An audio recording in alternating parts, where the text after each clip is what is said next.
ఒక చిన్న ప్రశాంతమైన గ్రామంలో నడుస్తున్న ఉల్లాసంగా ఉన్న కీర్తి. గడ్డి, చెట్లు, తాటి గుడిసెలు ఉన్న మార్గంలో అతను చేతిలో కొంత నాణేలు పట్టుకుని సంతోషంగా కనిపిస్తాడు. కీర్తి మిఠాయి దుకాణానికి వెళ్తూ ఉండగా ఒక చిన్న బుడుగు పిల్లి అతనిని అనుసరిస్తోంది. బుడుగు ఆకలితో నావ్ నావ్ చేస్తూ ఆశతో కీర్తిని చూస్తోంది. కీర్తి ఒక బెంచ్ మీద కూర్చుని మిఠాయిలు తింటున్నాడు. ఒక చిన్న మిఠాయిని బుడుగుకి వేస్తాడు.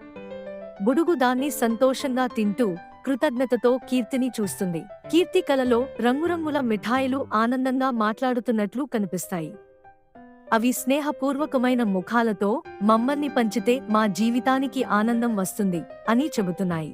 కీర్తి గ్రామంలోని పిల్లల మధ్య నిలబడి మిఠాయిలు పంచుతూ సంతోషంగా కనిపిస్తున్నాడు. పిల్లలందరూ హర్షంతో నవ్వుతూ మిఠాయిలు తీసుకుంటున్నారు. బుడుగు కీర్తి పక్కన ప్రశాంతంగా కూర్చుంది. గ్రామస్తులు కీర్తి చుట్టూ చేరి అతని మంచితనాన్ని పొగడ్తలు చేస్తున్నారు. కీర్తి తలనొక్కి నవ్వుతూ దయతో ఉంటాడు. అతని పక్కనే బుడుగు ఆనందంగా కనిపిస్తుంది.